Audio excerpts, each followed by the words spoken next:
இந்த மாலையிலும் நம் தியானத்துக்காக எடுத்துள்ள வேத பகுதி 2 கொரிந்தியர் புஸ்தகம் 10ஆம் அதிகாரம்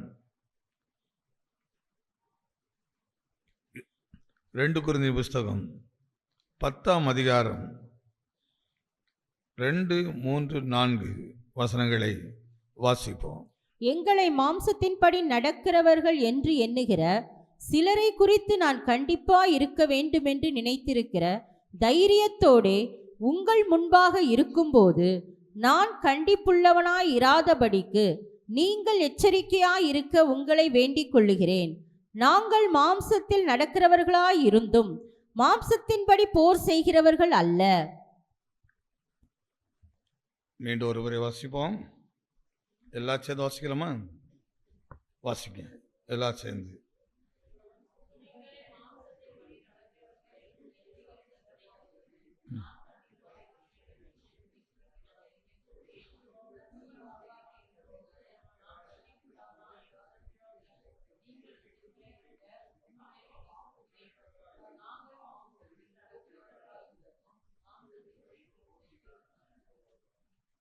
ஒரு அப்போஸ்தலன் பவுல் நியூ டெஸ்ட்மெண்ட்டில் எடுத்துட்டாலே பவுலுடைய உபதேசம் தான் ரொம்ப நம்ம முன்னாடி வந்து நிற்கும். பவுலுடைய தரிசனமுள்ள வார்த்தைகள் நம்ம முன்னாடி நிற்கும். பவுலுடைய வார்த்தைகளை படிக்கும்போதே பழைய ஏற்பாட்டோட நிறையா விஷயங்களை நமக்கு அழகாக கோடிட்டு காட்டி போதிக்கிறவர். இந்த வார்த்தை கொஞ்சம் கவனித்து பாருங்கள். எங்களை மாம்சத்தின்படி நடக்கிறவர்கள் என்று எண்ணுகிற சிலரை குறித்து நான் கண்டிப்பாக இருக்க வேண்டும் என்று நினைக்கிற தைரியத்துடனே உங்களுக்கு முன்பாக இருக்கும் பொழுது நான் கண்டிப்புள்ளவனாய் இராதபடிக்கு நீங்கள் எச்சரிக்கையாக இருக்க உங்களை வேண்டிக் கொள்ளுகிறேன். ஒரு 2 குரூப் தெரியுது. 2 குரூப்பு தெரியுது. எப்படி 2 குரூப் தெரியுது பாருங்க. எங்களை மாம்சத்தின்படி நடக்கிறவர்கள் என்று எண்ணுகிற சிலர். பவுலை பார்த்துட்டு ஒரு குரூப் சொல்லுது, இவர் மாம்சத்தில் தான் பேசுகிறாரு, இவர் மாம்சத்தில் தான் நடக்கிறாரு, மாம்சத்திற்கு கிரியை இருக்குது. என்ன ரொம்ப சொல்லணும்னா மாம்ச ஆவி அவருக்குள்ளே இருக்குது. மாம்ச ஆவி அவர்களுக்குள்ளே இருக்கு. அதனால தான் பவுல் சில வார்த்தை சொல்லுவோம், எங்களுக்குள் தேவ ஆவி ஊற்றப்பட்டிருக்கிறது. இந்த வார்த்தையை பயன்படுத்துறதுக்கு காரணம் இந்த அனுபவம். ஒரு குரூப் சொல்கிறது, பவுல் இடத்துல தேவனுடைய ஆவி இல்லையா, அவர் மாம்சத்தின்படி நடக்கிறவர்கள் என்று. அதனால அப்படிப்பட்டவருடைய தைரியமாக நின்று பேசவும், அதே நேரத்தில் நான் கண்டிப்புள்ளவன் அங்கே வரக்கூடாதுன்னு நான் நினைக்கிறேன். நீ உங்கள் சுபாவத்தில் மாற்றிக்கிடுங்க, உங்கள் எண்ணங்களெல்லாம் என்ன செய்யணும் மாற்றிக்கிடுங்க. தைரியமாக பவுல் ரொம்ப அற்புதமாக பேசுகிறார், கண்டிப்பாக பேசுகிறவர். இந்த முகஸ்துதியெல்லாம் பார்க்குற ஆள் கிடையாது. யாரை வச்சு அவர் என்ன ஏன் அப்படி பேசுகிறாருன்னா, பவுல் ஊழியத்தை பணத்துக்காக செய்யலை, புகழுக்காகவும் செய்யலை, தன் விருப்பத்துக்காகவும் செய்யலை. தேவ விருப்பத்தை நிறைவேற்றணும். தேவன் கிறிஸ்து எப்படிப்பட்டவர் என்பதை நன்றாக ருசித்தவர். அதே போல பிரமாணத்தையும் நன்றாக ருசித்து பார்த்தவர். பிரமாணத்தின் மேல் ஜீவனை வைத்திருந்தவர். அந்த பிரமாணத்துக்கு தன் ஜீவனை கொடுப்பதற்காக ஊழியம் செய்த ஒரு மனிதன். அதனால்தான் எல்லா அப்போஸ்தலரை பார்க்கிலும் தெளிவாக ஓல்ட் டெஸ்டமென்ட்டுடைய எழுத்தின் வடிவத்தையும் அதனுடைய ஆவியின் வடிவத்தையும் நமக்கு அவர் சுட்டி காட்ட முடிகிறது. 2 தெரிந்தது தான். ஆனால் ஏதாவது ஒன்றை நாம் தெரிந்தோம்னா நம்ம கிறிஸ்துவை சரியாக அறிய முடியாது. நீங்கள் என்ன யார் என்று கேட்கிறாரே இயேசு, அவர் அந்த கேள்விக்கு பதில் தான். நீங்கள் இயேசு எப்படி பார்க்குறீங்க, பவுல் பார்த்துருக்க பார்வை எப்படி இருக்கிறது, அவர் எப்படி இயேசுவை கண்டுபிடித்தார், கண்டுபிடித்ததுனால தான் அவர் இயேசுவை குறித்து அவ்வளோ தைரியமாக பேசுகிறார். நீங்கள் நினைக்கிற மாதிரி நாங்கள் யார் கிடையாது, மாம்சத்தின்படி நடக்கிறவர்கள் இல்லை. அங்கே அடுத்த வசனம் சொல்கிறார் பாருங்கள், நாங்கள் மாம்சத்தின்படி நீங்க சொல்லுகிறபடி நடக்கிறவர்களாய் இருந்தும் மாம்சத்தின்படி போர் செய்கிறவர்கள் அல்ல. எந்த இடத்திலும் நாங்க யார் கிடையாது, மாம்சத்தின்படி போர் செய்கிறவர்கள் கிடையாது. எந்த வல்லமைகளையும் நாங்கள் மாம்சத்தின்படி போர் செய்து ஜெயிக்கிறவர்கள் கிடையாது. வாக்குவாதம் பண்ணி ஜெயிக்கிறவர்கள் கிடையாது. போராடி ஜெயிக்கிறவர்கள் கிடையாது. இது மாம்சத்தில் உள்ளவர்கள். மாம்சத்தில் உள்ளவர்கள் என்ன செய்வார்கள்? போராடுவார்கள், யுத்தம் பண்ணுவார்கள், சண்டை செய்வார்கள். சில இடத்துல சபைக்குள்ளேயே பயங்கரமான கெட்ட வார்த்தை பேசுறதெல்லாம் இருக்குது. ரீசெண்டாக ஒரு வீடியோ பார்த்தேன். அந்த சர்ச்சுக்குள்ள ஒருத்தர் கெட்ட வார்த்தைகளை பயன்படுத்தின அந்த ஒரு வீடியோ. அதை அனுப்புகிற மனுஷன் என்ன மனுஷன்னு தெரியல.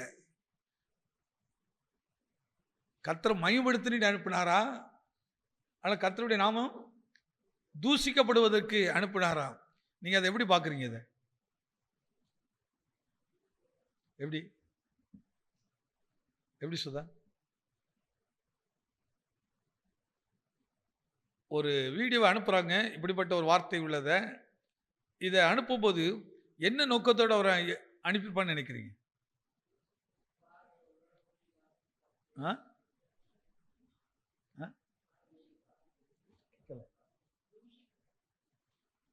நல்ல சவுண்டாக பேசுங்க. அது கர்த்தருடைய நாமம் தூசிக்கப்படும். அதான் உண்மை.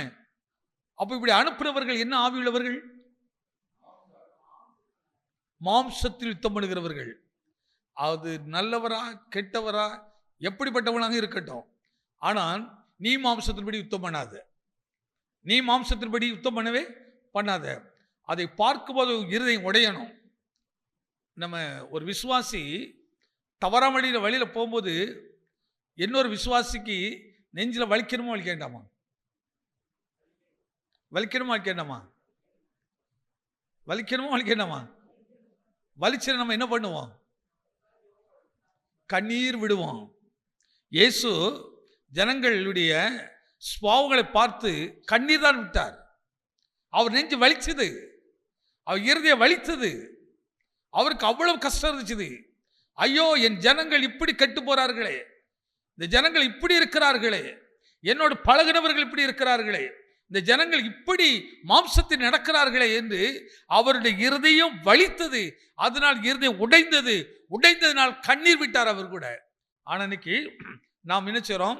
அது ரொம்ப திறமை நினைச்சு, ரொம்ப அறிவாளி நினைத்து அதை எடுத்து ஒரு பொது வழித்தடங்களில் விடுகிறவங்கிற ஒரு உணர்வு கூட இல்லை. பாருங்க ஐயா, நீ அனுப்புறது ஒரு மனுஷன் அல்ல, ஒரு மனுஷனுக்கு விரோதம் பேசல.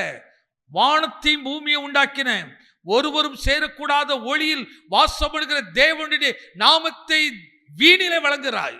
அவருடைய நாமத்தை தூசிக்கும்படியாக உனக்குள் இருக்கிற மாம்ச ஆவி, மாம்ச உணர்வுகள். ஆனால் தேவ அன்பு நமக்குள்ளே ஊற்றப்பட்டு இருக்குமானால் ஒருவரிடத்தில் ஒரு குற்றத்தை நாம் காணும் போது பாருங்கள், அந்த குற்றத்தை எடுத்து தூற்ற மாட்டோம். அதை என்ன செய்வோம்? மறைப்போம், அதை மன்னிப்போம், அவர்களோடு போய் புத்தி சொல்லுவோம், அவர்களை தேவனிடத்தில் இழுத்துக் கொள்வதற்காக அவரோடு போராடுவோம். என்னத்தில் போராடுவோம்? ஆவியிலே போராடுவோம், ஆவியிலே போராடுவோம். அதனால போல் சொல்கிறார் அழகாக இந்த வார்த்தை, நாங்கள் மாம்சத்திலே நடக்கிறவர்களாய். நீங்க நினைக்கிற மாதிரி பவுல் மாம்சத்துக்குரியவன் நீ நினைக்கலாம், மாம்சத்துக்குரியவரை நீங்க பேசலாம், நான் மாம்சத்தை பேசுறேன்னு கூட நினைக்கலாம்.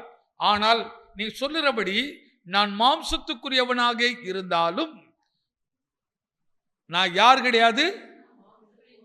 மாம்சத்தின்படி போர் செய்கிறவன் இல்லை. எத்தனை உறுதியை சொல்ல முடியும்?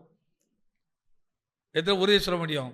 நான் மாம்சத்தின்படி என் நாக்கு நீட்ட மாட்டேன், என் வாயை திறக்க மாட்டேன், என் மனதை சிந்திக்க மாட்டேன். தைரியமாக சொல்ல முடியுமா? வசனம் எங்கே போகிறது?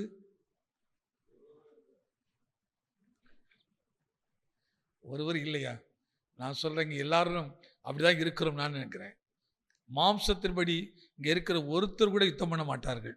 எத்தனை நம்புறீங்க? எத்தனை பேர் நம்புறீங்க? ஆமே.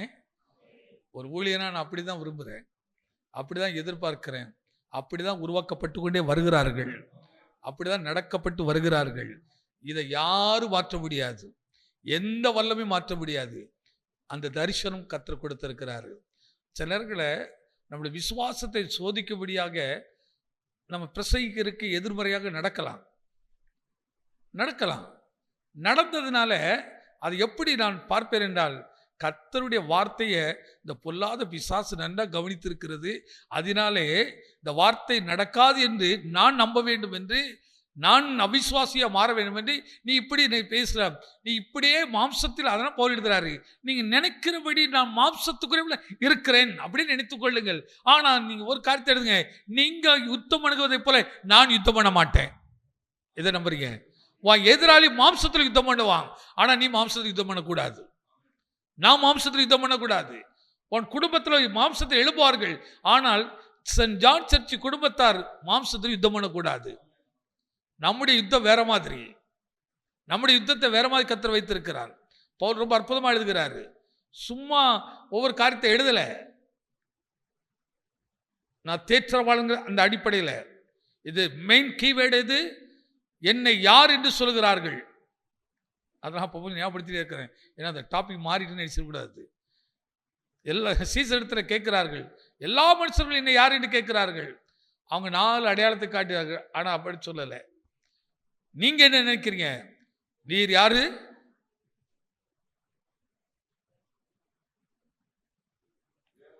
ஜீவனுள்ள தேவனுடைய குமாரன் என்று அப்போஸ்தலனாகிய பேதுரு சொன்னார். உடத்துல உனக்கு மாம்சமும் இரத்தமும் உனக்கு இது வெளிப்படுத்தல, பரலோகம் வெளிப்படுத்துச்சு. பரலோகம் வெளிப்படுத்துச்சு. அதுக்கெல்லாம் விளக்கம் சொல்லிட்டேன். மாம்சத்துலையும் சில நேரத்தில் வெளிப்பாடு வரும், ரத்தத்துலேயும் வரும். மாம்சத்தில் கூட அப்படி கெஸ் பண்ணி கடவுள் சொல்கிறார், உனக்கு இந்த நடக்கும், அது நடக்கும், இப்படி நடக்கும், அப்படிலாம் சொல்லுவாங்க. அப்படிலாம் நடக்கும். இந்த ஜனவரி வந்தாலே நிறைய கேட்கலாம். ஜனவரி மாதம் வந்துட்டிங்கன்னா நிறையா விஷயத்தெல்லாம் கேட்கலாம். ஆனால் எந்த இடத்துலையாவது நல்ல ஒரு விஷயத்துக்கு எழுந்திடுங்க. கர்த்தர் வருகிற நாட்களில் பூமியில் என்ன இருக்காது? விசுவாசம் இருக்காது. பூமியில் என்ன இருக்காது? அன்பு இருக்காது. பூமியில் என்ன இருக்காது? சமாதானம் இருக்காது. பூமியில் என்ன இருக்காது? நன்மை இருக்காது, சிநேகிதம் இருக்காது, இவையெல்லாம் இருக்காதுன்னு ஆல்ரெடி நமக்கு எல்லாத்தையும் கர்த்தர் சொல்லி கொடுத்துட்டாரு. இதை யாரும் நமக்கு தீர்க்க சொல்லணும்னு அவசியமே இல்லை. கடைசி காலத்தில் சகோதரர் அன்பு தணிந்து போகும். எந்த அன்பு தணிஞ்சு போகும்? ஒரு அம்மா வயிற்றில் பிறந்து ஒரே தட்டில் சாப்பிட்டு ஒருவருக்கொருவர் தோளில் கையை போட்டு என் சகோதரனே என் சகோதரனின் ஒருத்தர் கட்டி பிடித்து எத்தனை யுத்தங்கள்லாம் பண்ணினவர்கள். கொஞ்ச நாளையில் பார்த்தீங்கன்னா ஒருத்தருக்கு ஒருத்தர் கத்தியையும் கம்பையும் எடுத்துக்கிட்டு, பேர் என்ன பேராக இருக்கும்? ஜோசப்பா இருக்கும், மேரியா இருக்கும். மாரியா இருந்த கூட பரவாயில்ல, ஆனால் யாரா இருக்குது? எப்படி இதெல்லாம் நடக்குது? அந்த அன்பு எப்படி தெரிஞ்சு போகுது? சுயம், மாம்சத்தில் சுய ஆசை, சுய இச்சைகள், இதெல்லாம் பலவிதமான அரண்கள். இந்த அரண்களெல்லாம் நிர்மூலமாக்கப்படணும். அதுக்கு நீ மாம்சத்தில் யுத்தம் பண்ணி ஜெயிக்க முடியவே முடியாது. மாம்சத்தில் நீங்கள் போராடினீங்க ஜெயிச்சிட முடியாது. நீங்கள் மாம்சத்தில் போராடினா நானும் மாம்சத்தில் போராடுவேன், அப்படி தானே? நீ ஒரு அடி அடித்தா நான் 2 அடி அடிப்பேன். ஆனால் ஏசு அப்படி நம்ம கற்றுக் கொடுக்கல, உபதேசம் அப்படி இல்லை, அப்படிப்பட்டது இல்லை. அதனால தான் பவுல் சொல்கிறார், நீங்கள் நினைக்கிற மாதிரி நான் மாம்சத்துக்குரியவனாக இருந்தாலும் நான் மாம்சத்தின்படி என்ன பண்ணுறதில்ல. ஒருத்தர் வந்து நம்மளோட வாக்குவாதம் பண்ணிக்கிட்டே இருக்கிறாங்க. சில காரணம் இப்போ நிறைய கற்றுக்கொண்டே இருக்கிறோம் பாருங்க. இப்போ ரீசெண்டாக ஒரு ஃபேமிலியிலேருந்து கூப்பிட்டாங்க பேசுகிறதுக்கு. பாஸ்டர் நீங்கள் தான் வந்து பேசணும் அப்படி அப்படின்னாங்க. நான் கூப்பிட்டு ஒரே ஒரு வார்த்தை சொன்னேன், நீங்கள் என்ன ஊழியக்காரன்னு நம்பினால் இந்த விஷயத்தை நேர்மையாய் சொல்லுவார் என்று நினைத்தால், நான் சொல்லுவதை நீ கேட்பதாக இருந்தால் வருகிறேன்.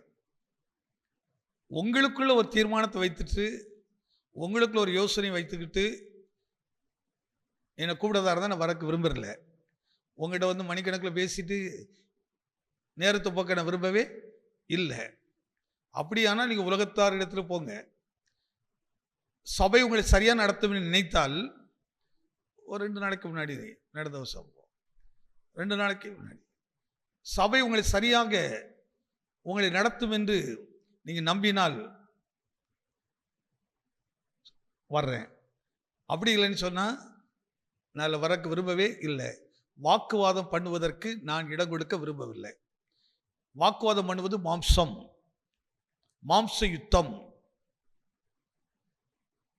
சில காரியெல்லாம் இப்போதான் விளங்குது வசனங்கள். முன்னாடி யார் கூட்டம் ஒன்று போயிடுவோம், இப்போ தெளிவாக விளங்கிச்சுது. அப்போ அதுக்கு முன்னாடி அவங்ககிட்ட இருக்கு, நீங்கள் நம்புறீங்களா? ஒரு ரவுடி சொன்னால் கேட்பாங்க, அவங்கள்ட்ட போய் நீங்கள் கேட்பாங்க. ஒரு போலீஸ்காரன் சொன்னால் கேட்பாங்க. ஆனால் ஒரு ஊழியக்காரன் சொன்னால் கேட்கறது இல்லை. ஏன் கேட்கறது இல்லைன்னா, மாம்சத்தில் யுத்தம் பண்ணுகிறவர்கள், மாம்சத்தில் போராடுகிறவர்கள். ஆனால் இது எல்லாத்தையும் ஒரு நாள் கர்த்தர் நியாயத்தில் கொண்டு வருவார். இதில் ஒன்று கூட மாறாது. அந்த விசுவாசத்தை தான் உங்கள்கிட்ட ஊட்டுறேன். நீங்கள் இழந்தாலும், நீங்கள் சகித்தாலும், விட்டு கொடுத்தாலும், இவைகள் அனைத்தையும், இந்த கிரியைகளெல்லாம் தேவனுடைய வருகை அன்னைக்கு உன் முன்னாடி வந்து நிற்கும். உனக்கு குவாலிட்டியாக வந்து நிற்க. அங்கே வந்து கிறிஸ்துவுக்காக இந்த பாடை சகித்தவள், கிறிஸ்துவுக்காக இந்த துன்பத்தை சகித்தவர்கள், கிறிஸ்துவுக்காக நின்றவர்கள், கிறிஸ்துவுக்காக மாம்சத்தின்படி யுத்தம் பண்ணாதவர்கள் என்று இந்த அத்தனை கிரிகள் அங்கே வந்து நிற்கும். கிறிஸ்துவை அவமானப்படுத்தும்படி மாம்சத்தில் போராடினாய், மாம்சத்தில் யுத்தம் பண்ணினாய், அதுவும் வந்து நிற்கும். அதனால பாருங்க, அவன் அவன் செய்யத்தக்கதான பலன் என்னோடு கூட வரும். அவன் அவன் செய்க. இந்த வார்த்தையை சொன்ன உடனே அவனுக்கு ஒன்றும் கோபம் வந்துருச்சுது. என்ன பாஸ்டர் சொன்ன உடனே, நான் சொன்ன உடனே வர்றதுக்கு நான் ஆயத்தம். ஆனால் நான் சொல்றபடி நீ கேட்கறதுக்கு நீங்கள் ஆயத்தமா? அதுக்கு உங்கள் மனதில் தைரியம் இருக்குதான், அந்த நம்பிக்கை உங்களுக்குள்ள இருக்குதான், அவ்வளோதான். அதுக்கப்புறம் போனே பண்ண காணல, பேசவே காணலை. என்ன நினைக்கிறாங்கன்னா, உடனே கூப்பிட்டாலும் போயிடணும், அப்புறம் அவங்க சொல்லலாம் நம்ம கேட்கணும். அதை போய் கேட்டுட்டு நம்ம வாக்குவாதம் பண்ணி நமக்கு இன்னும் கொஞ்சம் பாவத்தை செய்கிறதுக்கா? இல்லை. இப்போதான் விளங்குது. என்ன விளங்குது? மாம்சத்தின்படி யுத்தம் பண்ணவே பவுல் எழுதுறாரு பாருங்க. வாசிங்க. நடக்கிறவர்களாய் இருந்தும், நாங்கள் மாம்சத்தின்படி இந்த உலகத்திலே ஆவி ஆத்மா சரீரம் உள்ளவர்களாக வாழ்ந்தாலும், மாம்சத்தின்படி போர் செய்கிறவர்கள் அல்ல. ஆனால் இந்த ஆவியிலும் இந்த ஆத்மாவிலும் இந்த சரீரத்தில் நாங்கள் மாம்சத்தின்படி போர் செய்கிறவர்கள் அல்ல. எங்களுடைய போராயுதங்கள் மாம்சத்துக்கு ஏற்றவைகளாய் இராமல், என்ன அழகா சொல்ல பாருங்க, மாம்சத்துக்கு ஏற்றவைகளாய் இராமல் அரண்களை நிர்மூலமாக்குறதற்கு தேவ பலமுள்ளவைகளாய் இருக்கிறது. எங்களுக்குள்ளே என்ன பலனா இருக்கிறது? தேவ பலனாக இருக்கிறது. அடுத்து வர சொல்ற பாருங்க. அவைகளால் நாங்கள் தர்க்கங்களையும், நல்ல கவனிங்க, மாம்சத்தின்படி போர் செய்தால் அங்க என்ன நடக்கும்னு சொல்றாரு? வாக்குவாதங்கள்.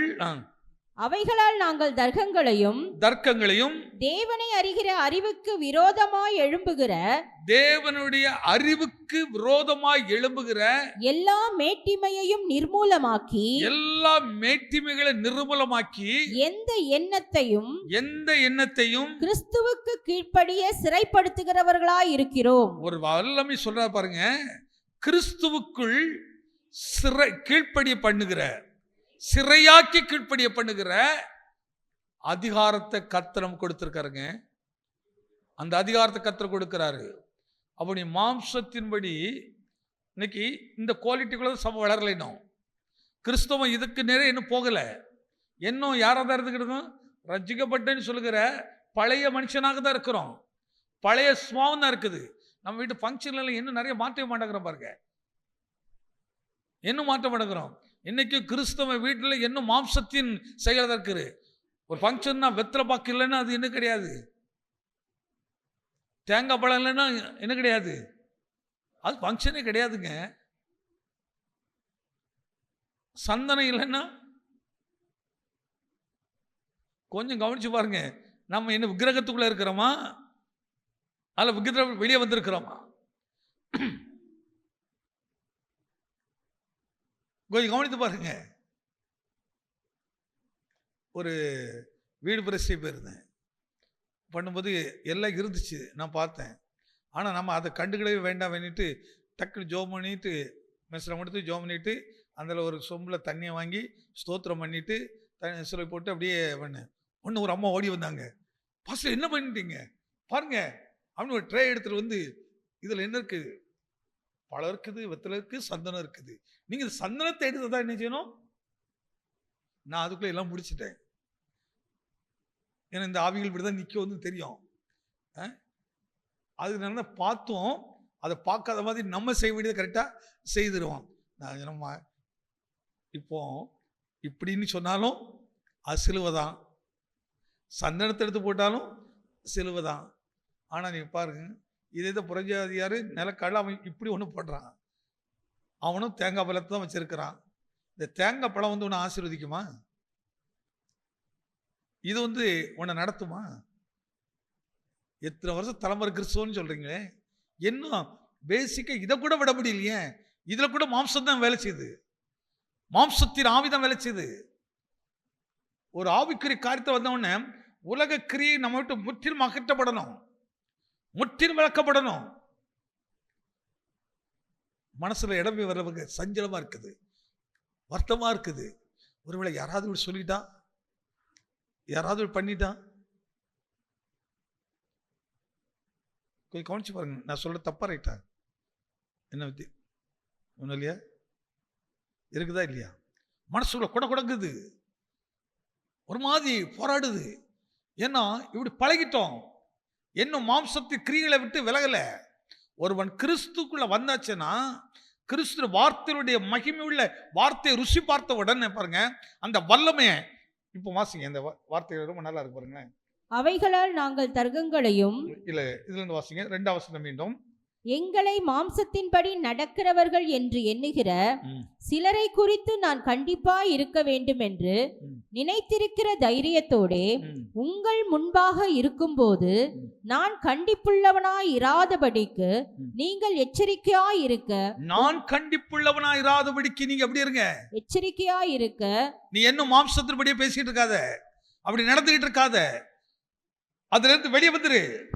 நீ ஒரு ஸ்பிரிச்சுவல் மேனா மாறு, ஒரு உண்மை உள்ள கிறிஸ்தவனை மாறு, தேவன் விரும்புகிறவளை மாறு. அப்படி சொல்லிடுறார், நாங்கள் மாம்சத்தின்படி நடக்கிறவளாக இருந்தும் மாம்சத்தின்படி போர் செய்கிறவர்களே கிடையாது.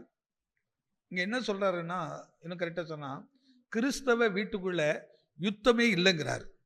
எத்தனை நீங்க நம்புறீங்க? ஒரு கிறிஸ்தவ வீட்டுக்குள்ள மனசை வரக்கு வாய்ப்பு இருக்குன்னு நினைக்கிறீங்களா? எப்படி ஆனது?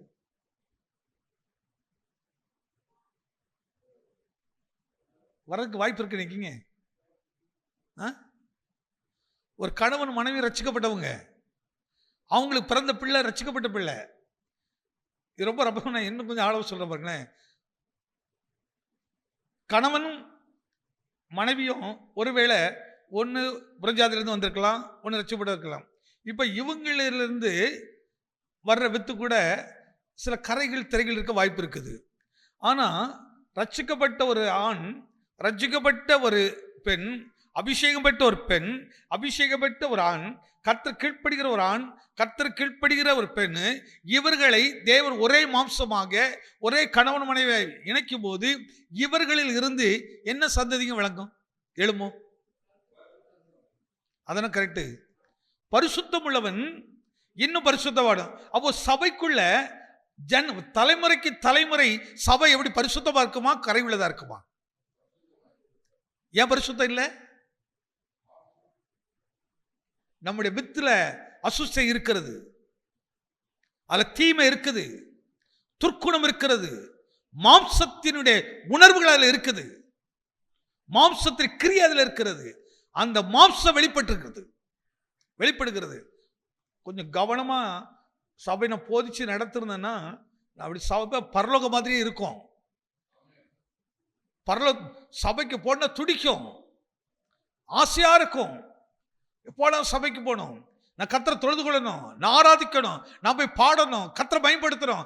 உன் ஆத்துமா, ஆனால் உன் பிரியமானவனே, உன் ஆத்துமா வாழுவது போல நீ எல்லாவற்றிலும் வாழ்ந்து சுகமா இருக்கும்படி வேண்டிக் கொள்ளுகிறேன் அப்படி சொல்லிட்டு அப்போஸ்தலர் யோவான் காய்வுக்கு சொல்கிறார், என் பிள்ளைகள் சத்தியத்தின்படி நடக்கிறார் என்பதை, அந்த சந்தோஷத்தை பார்க்கிலும் வேறொரு சந்தோஷம் இல்லைங்கிறாரியா. ஒரு வீடு எவ்வளவு பரலோகமா இருக்கு பாருங்க. உங்க வீட்டுக்குள்ள நீங்க இப்படி பரலோகமா இருக்கிற ஒரு நாள் வேலையை முடிச்ச உடனே எப்படா வீட்டு போனதுன்னு தோணாதா? அப்படியே போய் நாயர் கடையில் ஒரு டீ ஒரு பஜ்ஜியும் சாப்பிட்டுட்டு நேரத்தை போக்க சொல்லாது. வேலை முடிஞ்ச உடனே வீட்டு போகணும், என் மனைவியை பார்க்கணும், என் புருஷனை பார்க்கணும், என் பிள்ளைகளை பார்க்கணும், என் வீடு பரலோகம். எத்தனை பேர் உங்க வீடை பரலோகமா வச்சிருக்கிறோம்? அவங்க மட்டும் ஒரு ஆமென் சொல்லுங்க. இவ்வளவு ஒரு அற்புதமான சந்ததியை நம்ம இன்னைக்கு உருவாக்கி இருக்கணும்ல. எழுப்பியிருக்க வேண்டாமா? எப்படி டீச்சர்? கண்டிப்பா எழுப்பியிருக்கணும்ல. ஆனா எழுப்பல பாருங்க. அப்போ என்ன நோக்கம்? அப்போ கிறிஸ்தவன் ஆனா யாரா இருக்கிறான்? மாம்சத்தின்படி யுத்தம் பண்ணுகிறான். மாம்சத்தின்படி சிலர் ரொம்ப கஷ்டமா இருக்கும். நல்ல அபிஷேகம் பெற்றவங்க கூட அப்படியே தனக்குன்னு ஒரு பிரச்சனை. எப்போ ஒரு உண்மை விளங்குன்னா, இப்போ நான் எல்லாத்துக்கும் பேசிடலாம், ஆனா எனக்கு ஒரு பிரச்சனை வரும்போது தான், எனக்கு ஒரு போராட்டம் வரும்போது தான், அங்கதான் எனக்குள்ள என்ன ஆவி இருக்குன்னு தெரியும். எனக்குள்ள என்ன மாம்சத்தில் இருக்கிறேன்னா ஆவியில் இருக்கிறேன்னா எனக்கு அப்பதான் தெரியுங்க. சொல்ல பாருங்க, வாசிங்க 7வது வசனம், 2 கொரிந்தியர் 10ஆம் அதிகாரம் 7வது தோற்றத்தின்படி பார்க்கிறீர்களா? வெளி தோற்றத்தின்படி பார்க்கிறீர்களா? ஒருவன் தன்னை கிறிஸ்துவுக்கு உரியவன் என்று நம்பினால்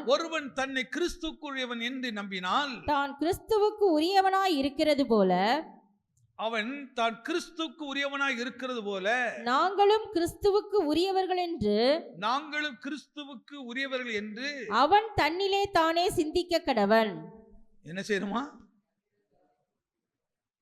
வேற யாரையும் யோசிக்காத, கொஞ்சம் ஒன்னே யோசின்னு சொல்றாரு. நீ கிறிஸ்துவன் தானா?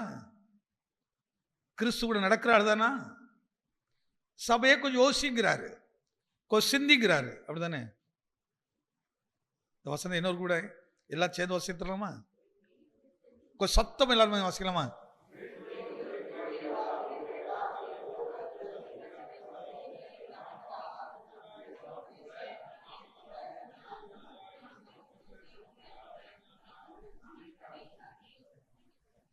தன்னை தானே என்ன செய்யணுமா? தன்னை தானே. இன்னைக்கு காலையில் இருந்து நம்ம யாரா இருந்தாலும் கொஞ்சம் சிந்திச்சு பாருங்களேன். காலையில் இருந்து இப்போ மணி 7:45, இந்த நிமிஷம் வர நம்ம என்ன பண்ணணும் கொஞ்சம் யோசித்து பாருங்க. என்ன பேசணும், எதை கனவு கண்டுகிட்டு இருந்தோம், எப்படிலாம் மாம்சத்தில் யோசித்தோம், கொஞ்சம் சிந்தித்து பாருங்க. நான் கிறிஸ்துவுக்குரியவர் தானா? மனம் திரும்பின ஆள் தானா? அபிஷேகம் பெற்ற ஆள் தானா? தேற்றரவாளன் உங்களுக்குள்ள தானே இருக்கிறாரு. அந்த தேற்றரவாளன் உங்களை எப்படி தேற்றிருக்கிறாரு, எப்படி உங்களை நடத்தி கொண்டு வந்தாரு, சிந்தித்து நம்மளை பார்ப்போம். நான் இப்படி நம்மை ஆராய்ந்து நான் பார்க்க எப்படி, அதாவது எப்படி சொல்றாங்க, நம்ம ஒரு சமைக்கிறதுக்கு முன்னாடி கறியை வாங்கிட்டு வந்து எப்படி கழுவோம்? நல்ல கழுவலைன்னா சமைச்ச பிறகு அதில் என்ன வாடை வரும்? கவுச்ச வாடை. நம்மளை கழுவுறதுக்கு தான் அக்னி அபிஷேகம் இங்க கொடுத்திருக்கிறார். காலையில் சொன்னல, தேவனுடைய ஆலயத்துடைய 3 பகுதி, பிரகாரம், பரிசுத்த ஸ்தலம், மகா பரிசுத்த ஸ்தலம். இந்த மூன்றுலையும் 3 அக்கினி இருக்குன்னு சொன்னேன். இப்போ பலிபீடம், பலி செலுத்துறோம். அந்த பலியை செலுத்தி நீங்க அந்த பலியை அப்படியே வச்சுட்டு மறுநாள் வந்து பார்த்தீங்களா எப்படி இருக்கும் அந்த இடம்? மறுநாள் நீங்க அந்த இடத்துக்கு போய் பாருங்க எப்படி இருக்கும். நல்ல சிக்கனை வாங்கி நல்லா கட் பண்ணி பலி செலுத்திட்டு அப்படியே போயிட்டீங்கன்னு வச்சுடுங்க. மறுநாள் வந்து பார்க்கும்போது அந்த இடத்துல எப்படி இருக்கும்? என்ன மனம் இருக்கும்? கேட்கல. துர்நாற்றம் எடுக்கும். அநேகருக்கு பலிபீடத்தில் கொண்டு எல்லாத்தையும் ஒப்புடுது. ஆண்டவரே நான் பாவிதான், நான் அப்படி ஆளுதான், என் பாவத்தை கழுவலாம் சொல்லியாச்சு. இது ஆனால் கழுவுபடுறதுக்கு ஒப்பு கொடுக்கறது இல்லை. எப்படி கழுவணும்? அக்கினினால் அந்த பலி சுட்டரிக்கப்படணும். அந்த அக்கினி இல்லைன்னா உன் பலி நாற்றம் எடுக்கும். நாற்றம் எடுக்குது. பரிசுத்த ஸ்தலத்துக்குள்ளதான் இருக்கிறா, ஆனா நாற்றம் எடுத்துக்கொண்டு இருக்கிறாய். சுயம் நாற்றம் எடுத்துக்கொண்டு இருக்கிறது. அப்போ அக்கினினால அந்த பலியை சுட்டரித்த பிறகு அது எவ்வளவா மாறுகிறது? சாம்பலாக. அதுக்கு ஒரு ரூபம் இல்லாமல் போயிருது, அதுக்கு ஒரு சாயல் இல்லாமல் போயிருது. முழுவதும் என்ன சரி சுட்டரிக்கப்படுகிறது. அதுக்கு தான் ஃபர்ஸ்ட் அக்கினி. ரெண்டாவது அக்கினி பரிசுத்த ஸ்தலத்தில் வரும்போது அது என்ன செய்கிறது? குத்து விளக்கிலிருந்து எரிந்து கொண்டே இருக்கிறது. அது எதுக்கு? உன்னுடைய ஆத்துமாவை காட்டுது. வெளியே இருக்கிற அக்கினி உன் சரீரத்தை காட்டுது. உன் சரீரம் என்ன செய்யணும்? ஜீவ பலியாய் ஒப்பு கொடுத்து அது அக்கினினாலே சுட்டரிக்கப்படணும். வெறும் ஒப்பு கொடுத்தா மட்டும் போதாது, சுட்டரிக்கப்படலைன்னா அந்த சரீரத்தில் நாற்றம் எடுக்கும், துர்நாற்றம் வீசும். கெட்ட சாட்சிகள், உன்னை குறித்து கெட்ட அடையாளங்கள் உண்டாகிட்டே இருக்கும். ஆனால்தான் உனக்கு அந்த அக்கினி உன் சரீரத்தை சுட்டு எரிக்கணும். அது எரிந்த பின்புதான் அடுத்து குத்து விளக்கு உனக்குள்ள எரியும். குத்து விளக்கு இதை குறித்து நான் ஒருத்தருக்கு ஒரு பெரிய சப்ஜெக்டாக பேசியிருக்கிறேன். யாருக்காவது அது பழைய ஆட்கள் வந்தால் அவங்களுக்கு ஞாபகம் இருக்கும். கிருஷ்ணாவுக்கு தெரியும்னு நினைக்கிறேன். போர்டில் வரைஞ்சி போட்டு காட்டியிருக்கிறேன். நான் அப்போ கிருஷ்ணா தான் அதில் எழுதுவாங்க. ஞாபகம் இருக்குதான்? அதில் பலிபீடம், அதுக்கு ஞானஸ்தானம், ஞானஸ்தானத்தில் தண்ணி ஞானஸ்தானம், அக்கினி ஞானஸ்தானம் இருக்குது. அக்கினி ஞானஸ்தானம் தான் முதல்ல உள்ள வர்றோம். தண்ணியில் முழுகி உள்ள வந்துடுவோம். அப்படி இருந்தால் அது நாற்றம் தான் எடுக்கும். ஆனால் அது அக்னினால் என்ன செய்யப்படணும்? புடமிடப்படணும். அக்னி தகனிக்கணும். அப்படி தகனிக்கலைன்னா ஆத்துமா சீர்படாது. ஆத்துமால் எப்போ எரியும்? விளக்கு எப்போ எரிஞ்சுக்கிட்டு இருக்கும்? விளக்கு எதை காட்டுகிறது? உபதேசங்களை காட்டுது. விளக்கு தண்டில் அதில் எத்தனை விளக்கு இருக்குது? 7. அதில் எத்தனை தண்டு, எத்தனை பூக்கள், அது குறித்து அதையும் ஸ்பிரிச்சுவலாக எடுத்துலாம் காட்டினேன். பல வருஷம் இருக்கும்னு நினைக்கிறேன். அது ஒரு 20 வருஷத்துக்கு முன்னாடி பேசியிருக்கிறேன். அப்போ நீங்களாம் கல்யாணம் ஆகி வரல, நீங்களாம் வரல. ஆனால் இன்னொருத்தருக்கு அதை குறித்து பேசுவேன். அது வந்து ஃபுல் டே ரெட்ரீட் மாதிரி வச்சு பேசணும். ஒரே நாளில் அவர்கிட்ட பேசி முடிச்சிடணும். அப்போ தான் விளங்கும். அது விளங்கும். அது குறித்து பேசியிருக்கிறேன். அப்போ தகனிக்கப்படாமல் உனக்குள்ள இருக்கிற வெளிச்சம் வெளியே வராது. உனக்குள்ள இருந்து சத்தியம் வெளியே வராது. சாட்சி வெளியே வராது. நாற்றம் தான் வெளியே வருதோ. மாம்சத்தில் நடக்கிறவர்கள், மாம்சத்தில் போராடுகிறவர்கள், இதெல்லாம் கொஞ்சம் கேட்டால் இந்த சபைக்கு போய் இவனா போவானாப்பா, இங்கே போனா போட்டு பிளேட் போட்டு அறுத்துறாங்க, இதை கேட்கலன்னு பரவாயில்ல போகவே முடியாது. அதான் உண்மை. தடை கொடுத்து கடைசி கொண்டு கழுத்தை வெட்டி நரகத்தை கொண்டு தள்ளிடும் பிசாசு. உனக்கு ஆறாரோ காட்டி காட்டி காட்டி காட்டி ஆறுதல் ஆறுதல் ஆறுதல். சபை வந்து மாயமான ஆறுதல் காட்டாது, உண்மை உள்ள ஆறுதலை காட்டும், உண்மை உள்ள விடுதலை காட்டும், உண்மையான மீட்பை காட்டும். அதை கேட்க நம்ம அப்படியே உள்ள பாருங்க, சுத்திகரிப்பு நடக்கும் பாருங்க. பாட்டு பாடலாம், அவர் யாராம்? பரிசுத்தர். அந்த பாட்டு பாடும்போது ரொம்ப நடக்கலாம். உண்மையிலே நிறைய புராணங்கள் இவைகளெல்லாம் நம்ம கேட்டிருப்போம், பார்த்துருப்போம். அதே நேரத்தில் வேதத்தையும் நீங்க படிச்சு பார்க்கும்போது இந்த பரிசுத்தம் என்கிற இந்த வேர்டு அல்லது தேவன் தன்னை வெளிப்படுத்த விதம் பைபிளை தவிர வேற எதுவும் காட்டாது. நிறைய வல்லமையில காட்டும், நிறைய விஷயங்களை காட்டும். ஆனால் தான் யார், எப்படிப்பட்ட தேவன், நான் எப்படிப்பட்ட பரிசுத்தர் அப்படிங்கிறத ஆதியாகமத்திலிருந்து கடைசி வரை தேவன் தன்னுடைய பரிசுத்தத்தை அதிகமாக எடுத்து காட்டுவார். ஆனால்தான் ஜீவனுள்ள தேவனாகிய கர்த்தராகிய இயேசு கிறிஸ்து நாமத்தில் நாம் ரட்சிக்கப்பட்டவர்கள், நம்முடைய பிதா பரிசுத்தரா இருக்கிறது போல நானும் நீங்களும் பரிசுத்தரா இருக்கிறது தான் தேவனுடைய சித்தம், அதான் தேவனுடைய திட்டம். ஆனால் இதற்கு எதிர்மறையாக பரிசுத்தத்துக்கு எதிரான அசுத்தத்தை இந்த பூமியில் வல்லமையாய் வெளிப்படுத்தும்படி தேவனுக்கு எதிராக நிற்கிற உபதேசத்தை பண்ணுகிற சத்துரு காட்டிக்கிட்டே இருக்கிறான். தேவனுக்கு பயப்பட வேண்டிய அவசியம் இல்லை. எப்படி சொல்றோம்? நம்ம அப்பாவை பார்த்து பயப்படுமா?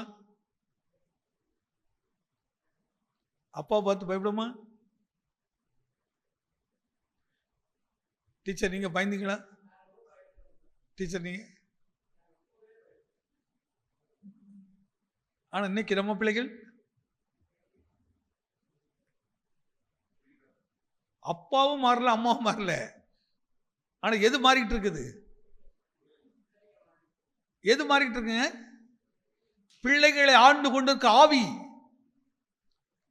பிள்ளைகள் அன்னைக்கு தேவன் அறியாத ஒரு குடும்பத்தில் உள்ள ஒரு பிள்ளையா இருந்தாலும் சரி, தகப்பனுக்கு பயப்படுவார்கள். ஏன்? தகப்பன் தானே போய் கட்டி பிடிக்க மாட்டாங்க. என் சுய அறிவுரைக்கு வர எங்க அப்பா இந்த வாசல் வந்து நாங்கள் அடுத்த வாசல் போய் நிற்போம். எங்க அப்பா அடிக்கல மாட்டாங்க, எங்க அம்மா அடிப்பாங்க, எங்க அப்பா அடிக்க மாட்டாங்க. ஆனாலும் தகப்பனுக்கு முன்னாடி நாங்கள் என்ன செய்யறது இல்லை, அப்பா உட்கார்ந்துருக்க இடத்துல உட்காருது இல்லை. நாங்கள் ஒருத்தர் ஐசுக்கு போனேன், என் சாலம் வந்தான், இவன் வந்தான் படுத்து சோல படுத்துட்டான். நாங்கள் நின்றுக்கிட்டே பேசுவோம். எதுன்னு சொல்லி எதுக்கு பயப்படணும்? அவர் அப்பா தானே. நிர்விசாரங்கள், அசட்டை, இது நல்லது போல தோன்றும். முதல்ல ஒரு தகப்பன் என்னை கவனிக்கிறார் என்ற ஒரு பயம் இருக்கும் போது தீமை செய்வதற்கு யோசிப்போம், தவறான வார்த்தை பேசுவதற்கு யோசிப்போம். ஆனால் இந்த பயம் போனதுக்கு அப்புறம் நான் திரும்ப ஒரு வீட்டுக்கு போயிருந்தேன், ஒரு கிராமத்தில். அப்பா பீடி குடிச்சிருந்தாரு. பையன் வந்தான், சின்ன பையன், மடியில் ஏறி உட்காந்துட்டான். அப்பாவா இருக்கிறது எடுத்து கொடுத்து இவன் குடிக்கிறான். உடனே அப்பா ரசிக்கிறாரு. எப்படி சந்ததி உருவாகுது பாருங்க. என்னது? அப்பான்னா பயம் இல்லையா? அப்ப தகப்பனுக்கு பயப்படணும், பயப்பட வேண்டாமா? நம்ம எப்படி சொல்லிக் கொடுக்கிறோம்? இப்போ அவர் அப்பா, ஏன் நாம் பயப்படணும்? வேதம் சொல்கிறது, பயத்தோடு நடுக்கத்தோடும் அவர் சந்நிதி முன் வாருங்கள். அவர் பரிசுத்தரா இருக்கிறாராம். பரிசுத்தம் உள்ளவன் பயம் இல்லாம வருவாங்க. ஆனா பரிசுத்தம் இல்லாதவன் அவருடைய முகத்தை பார்க்க, நல்ல கவனிங்க, ஆதாம் ஏவாள் இருக்கும்போது தைரியமாக தானே பேசினார்கள். ஆனா எப்பொழுது தகப்பனுக்கு விரோதமான தவறை செய்தார்களோ அப்பொழுது தகப்பன் சத்தத்தை கேட்க கூட அவருடைய மனதில் தைரியம் இல்லாமல் போச்சது. தைரியம் இல்லாமல் போச்சது. பயந்தார்கள், ஒளிந்தார்கள். இன்னைக்கு நம்ம அப்படியே எப்படி கொண்டு வந்துட்டோம்னா, உங்க அப்பா பாக்கெட்ல எடுக்க யார்கிட்ட கேட்கணும்? யார்கிட்ட கேட்கணும்? இதை பேசுறோம். இதே கலாச்சாரத்தை உடைய இதே மேற்கத்திய நாடுகளுக்கு பையன் இருக்க ரூமுக்கு அப்பா போக முடியுமா?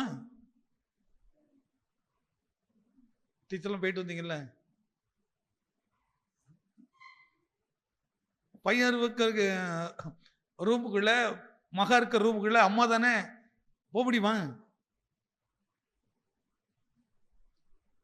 பிள்ளையை பார்த்து பெற்றோர் பயப்படுகிறார்கள். இது தேவனுடைய வழி நடத்துதா? தேவன் காட்டுகிற பாதையா? இது தேவனுடைய உபதேசமா? கதவை தட்டி மகனே வரலாமா, அவன் உள்ள வாங்கி பெர்மிஷன் கொடுத்தா உள்ள போக முடியும். வர வேண்டாம் அப்படி சொன்னா திரும்ப உயரணும். அப்படிப்பட்ட கலாச்சாரம் உள்ளவர்கள் பண்ணுகிற உபதேசத்தை இன்னைக்கு நம்முடைய ஆட்கள் பேசுகிறார்கள். நாம் யார் என்ன நினைச்சாலும் சரி, மேற்கத்திய ஊழியர்களை விழுந்து போனவர்கள். அதான் உண்மை. ஒரு காலத்தில் மிஷனரிகள் அங்கிருந்து தான் வந்தார்கள், பயந்து வந்தார்கள், தங்கள் ஆஸ்தி வித்து வந்தார்கள், தங்களுக்கென்று பொருள் சேர்க்காதபடிக்கு தேவனுக்காக ஊழியம் செய்தார்கள் அன்றைய மேற்கத்திய ஊழியர்கள். ஆனால் ஒரு காலங்கள் மாறினது.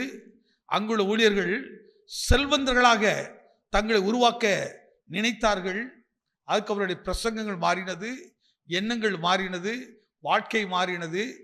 நம்ம ஆட்கள் பார்த்தார்கள், ஏன் அந்த ஊழியக்காரர்களை போல ஏன் நானும் ஒரு ஃப்ளைட் வைக்கக்கூடாதா, நானும் இதெல்லாம் செய்யக்கூடாதா? யார் செய்கிறாளோ செய்யலையோ, ஆனால் இயேசு அதை சொல்லவில்லை, வேதம் அதை சொல்லவில்லை. இதை எதற்காக சொல்கிறேன் என்றால், கவனத்துக்காக சொல்கிறேன், எச்சரிப்புக்காக சொல்கிறேன். இப்படிப்பட்ட காரியங்களுடைய உபதேசங்களை காணும்போது கொஞ்சம் உங்க கண்ணு திறந்துடணும். அப்படி நேரத்தில் அப்போ நம்ம பாஸ்டர் என்ன சொல்லி கொடுத்தாருக்குதான் ஞாபகத்தில் வருங்க. அதுக்கப்புறம் நல்லதா கெட்டதா நீ யோசிங்க. அதுக்கப்புறம் அதுக்கப்புறம் வீட்டில் போய் படித்து பாருங்கள். நான் வைத்திருக்க பைபிளும் என்ன நடத்துகிற ஆவியானவரும் அவர் எதை கற்றுக் கொடுக்கிறார், அப்போஸ்தலரை கவனித்து பாருங்கள், இயேசுவை கவனித்து பாருங்கள். அவர்கள் தியாகம், அர்ப்பணிப்பு, தனக்கு உண்டான எல்லாவற்றையும், லாபமான அனைத்தையும் நஷ்டம் என்று விட்டு விட்டார்கள். கிறிஸ்துவே லாபம் என்று நினைத்தார்கள். எத்தனை கிறிஸ்து லாபம் நினைக்கிறீங்க? பாட்டு பாடும், இயேசு போதுமே, இயேசு போதுமே, போதுமே எந்த நாளிலுமே, என் நிலையிலுமே, எந்த வாழ்வினிலே, இயேசு போதுமே. இயேசுதான் போதுன்னு. இதெல்லாம் ஏன் சொல்றேன்னா, நாளைக்கு இங்க நம்ம சபையிலிருந்து ஊழியத்துக்கு பிள்ளைகள் எழுப்பும்போது 10ல் 11 இருந்துடக்கூடாது. அதுக்காகதான் 10ல் 11 இருந்துடவே கூடாது.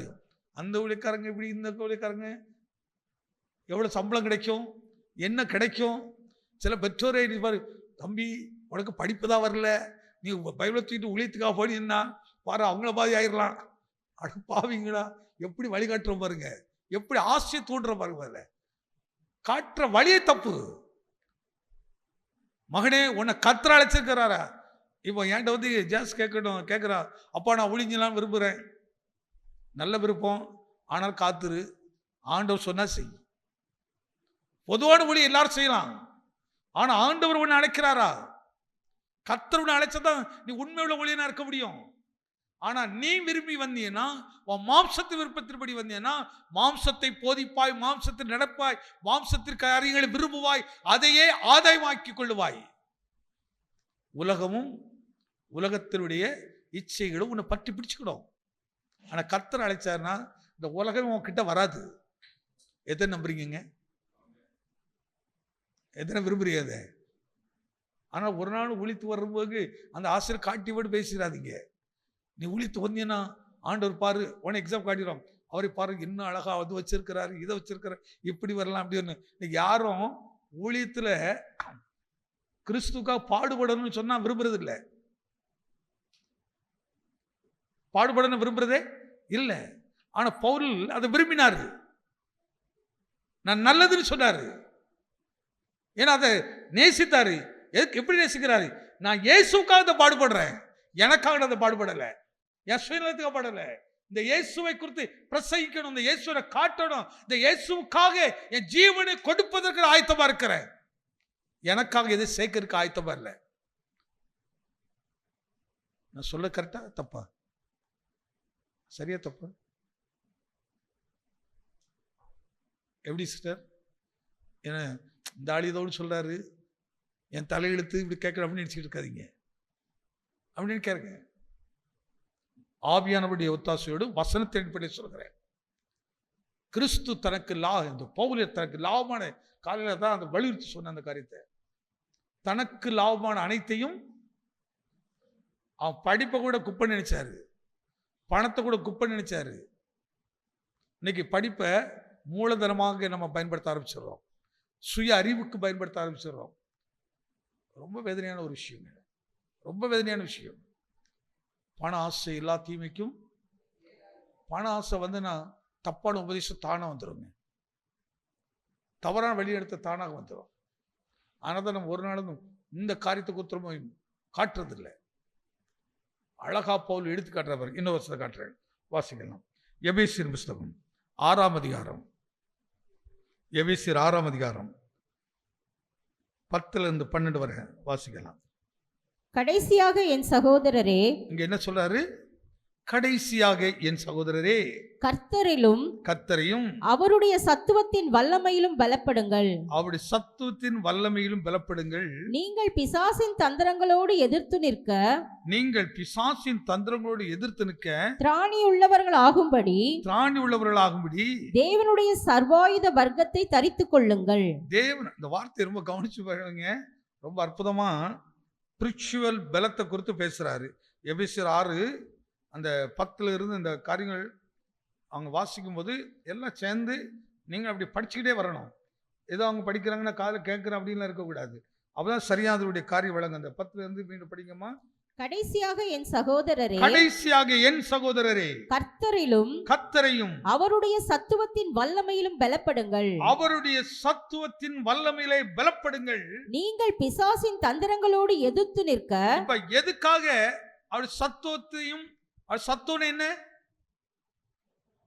அவர் சத்துவம்ங்கிறது அவருடைய வல்லமை, கிறிஸ்துவினுடைய வல்லமையில பலப்படுங்கிறாரு. உனக்கு ஸ்பிரிச்சுவல் பலன், வல்லமை தேவை. எதுக்கு அந்த வல்லமை தான் சொல்லும்போது அடுத்த வசனத்துல அப்படி காட்டுறாரு. நீங்கள் பிசாசின் தந்திரங்களோடு எதிர்த்து நிற்க திராணி உள்ளவர்கள் ஆகும்படிக்கு தேவனுடைய சர்வாயுத வர்க்கத்தை தரித்துக் கொள்ளுங்கள். தேவனுடைய சர்வாயுத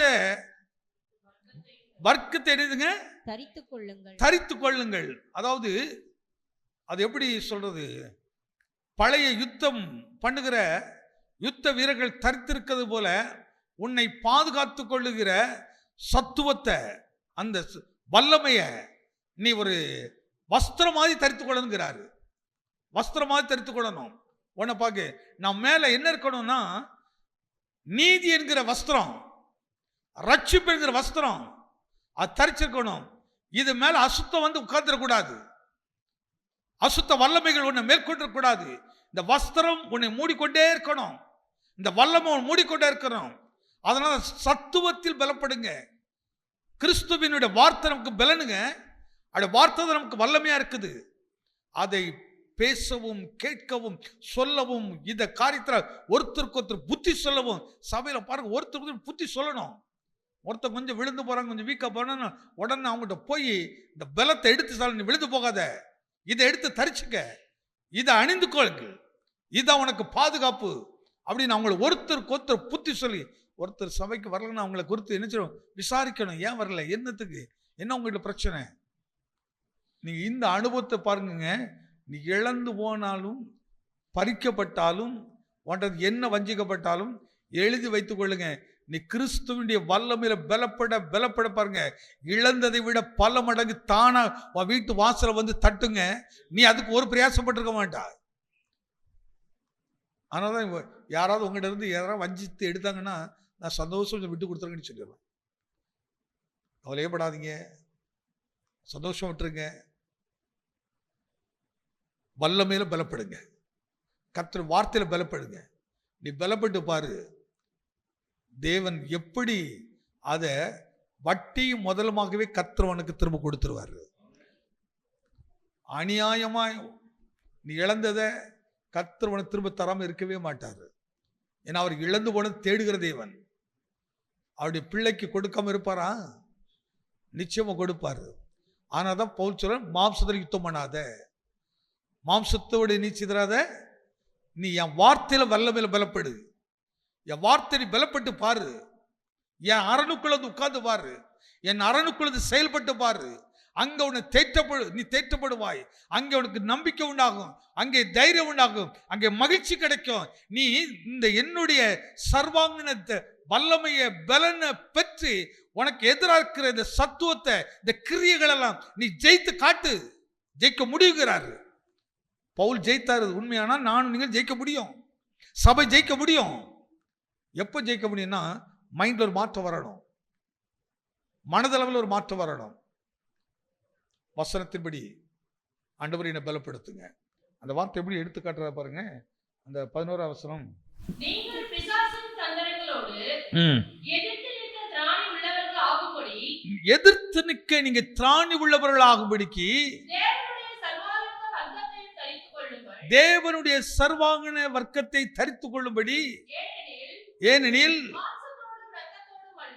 ஏனென்றால் மாம்சத்தோடும் இரத்தத்தோடும் அல்ல,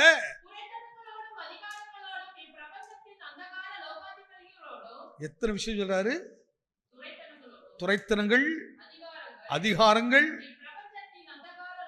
இந்த பிரபஞ்சத்தின் அந்தகார லோகாதிபதி, அதிகாரம் உள்ளவர்கள், கிட்டத்தட்ட தேவன் மாதிரி. இந்த உலகத்தில் சில தேவன்லாம் இருக்கிறாங்க, அவங்க என்ன சொன்னா நடக்கும், அவங்க எது நினைத்தால் நடக்கும். இப்படிப்பட்ட அதிபதிகளோடும் வானமண்டலத்தில் உள்ள பொல்லாத ஆவிகளோடும் சேனைகளோடும்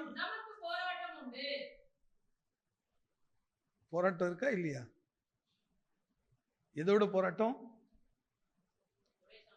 இவையெல்லாம் உன் மாம்சம் தூண்டிக்கிட்டே இருக்கும். நீ மாம்சத்துல போராடு, மாம்சத்துல பேசு, மாம்சத்தை கெட்ட வார்த்தையை பயன்படுத்து, தூசணத்தை பயன்படுத்து, கடவுளுடைய நாமத்தை தூசிக்கிறதுக்கு என்னெல்லாம் செய்ய முடியுமோ அத்தனையும் செய்ய வைக்கும். மறுநாள் காலையில் பைபிளை தூக்கிட்டு எங்க வரணும்? சோத்திரம் வரீங்க. இங்க வந்து அல்லேலூயா கர்த்தரையே ஏகமாய் துதியுங்கள். பிசாசு கூட சேர்ந்து நல்லா துதி, நல்லா துதி. எந்த தேவனை துதிக்குது? மாம்சத்தோடும் நீ ரத்தத்தோட யுத்தம் பண்ணி மாம்சத்தினுடைய யுத்தத்தை நடப்பித்துட்டு அடுத்து என்னது? சில நேரத்தில் பாருங்க, இப்ப இங்க கூட எத்தனை பிசாசு இருக்குன்னு தெரியாது. சில நினைப்பாங்க சபைக்குள்ளா பிசாசுலாம் வராதுன்னு சொல்லி. நான் சொன்னேன் பிசாசே வர்றது சபைக்குள்ள தாங்க.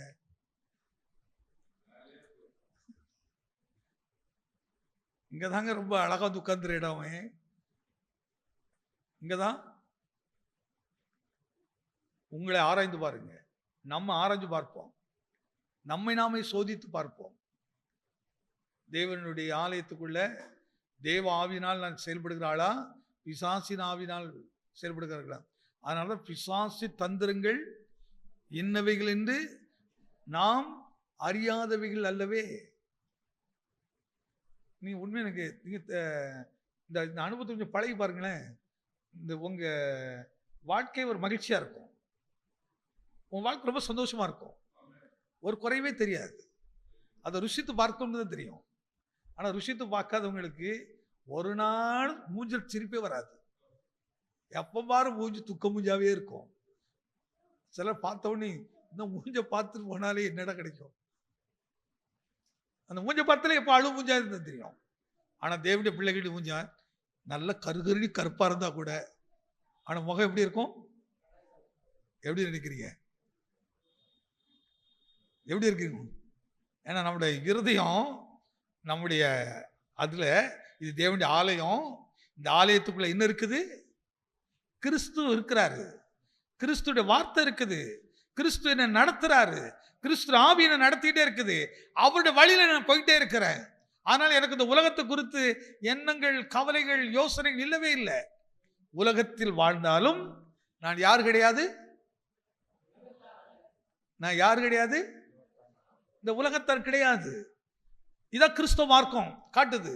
ஆனா இந்த உலகத்தின் ஒட்டி கொண்டு உட்கார்ந்து கொண்டு நானும் ஒரு கிறிஸ்தவன் என்று சொன்னா எப்படி இருக்கும் யோசித்து பாருங்க.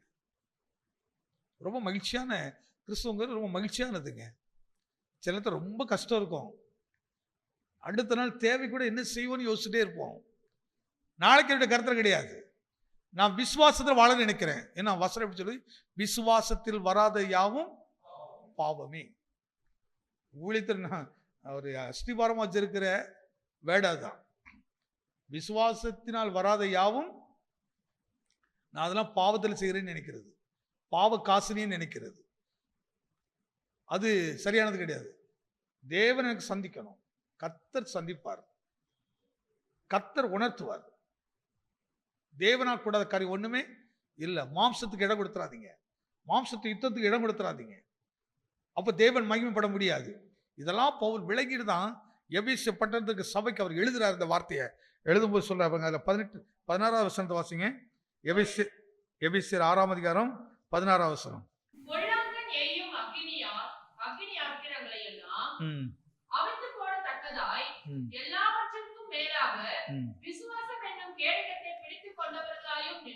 அந்த வார்த்தை எப்படி சொல்றாருங்க? பொல்லாங்கன் எய்யும் அக்கினி ஆஸ்திரங்களை அவிழ்த்து போடத்தக்கதாய் எல்லாவற்றுக்கும் மேலாக விசுவாசம் என்னும் கேடகத்தை பிடித்து கொண்டவர்களாய் நெல்லுங்கள். எப்படி இருக்க சொல்றாரு? எதுக்கு எதிராக விசுவாசம் வேணும்? பொல்லாங்கவன் அவன்கிட்ட ஒரு அக்கினி இருக்குது. இப்ப நான் சொன்னேன், நம்ம சரீரத்துக்கு என்ன தேவை? அக்கினி தேவை. அக்கினினால் தகனிக்கப்படும் போதுதான் அடுத்து பரிசுத்த ஸ்தலமாய் மாறுகிறோம். பரிசுத்தலத்தில் இருந்தால் குத்து விளக்கு எரிகிறது, குத்து விளக்கு எரிகிறது. இங்கே இவனும் ஒரு அக்கினி ஆசிரமத்தை வைத்திருக்கிறான். இவனும் அக்கினி வச்சிருக்கான், அங்கே இல்லையா? உக்கிர கோயிலாம் அக்கினி காட்டுறாங்களா, காட்டலையா? அந்த அக்கினி வேற, இந்த அக்கினி வேற. இவன் ஒரு அக்கினி ஆசிரமம். அப்போ அந்த அக்கினி, அவனுடைய அக்கினி நோக்கத்தை நீ ஜெயிக்கணும்னா உனக்குள்ள இருக்க அக்கினி எரிந்து கொண்டே இருக்கணும். அது அணையவே கூடாது. மாம்சத்துல இடம் கொடுத்துடக்கூடாது ஒரு நாளும். அதனால்தான் அந்த குத்து விளக்கு எரிஞ்சு கொண்டே இருக்கும். இரவும் பகலும் அது அணையாதபடி அதுக்கு என்ன ஊற்றப்பட்டுக்கிட்டே இருக்கும். அதனால பரிசுத்த ஆவியானவர் நம் சரீரத்தில் ஊற்றப்படல, நமக்குள் ஊற்றப்பட்டிருக்கிறாரு. நமக்குள் இருந்து அது செயல்பட்டுக்கிட்டே இருக்குது. ஆவியானவர் செயல்பட்டுக்கிட்டே இருக்கிறாரு. செயல்படும் போதுதான் பொல்லாங்கன் கொண்டு வருகிற மாம்ச எண்ணங்கள், மாம்ச யுத்தங்கள், மாம்சத்தின் நோக்கங்கள், மாம்சத்து கேடுகள் எல்லாம் கொண்டு வர அது உனக்குள் செயல்படாதபடிக்கு உனக்குள் இருக்க அக்கினி வைத்து நீ பிசாசு தந்திரங்களை ஜெயிச்சு விடலாம். ஜெயிக்கணும். ஒவ்வொரு நாளும் ஜெயிச்சுக்கிட்டே இருப்போம்.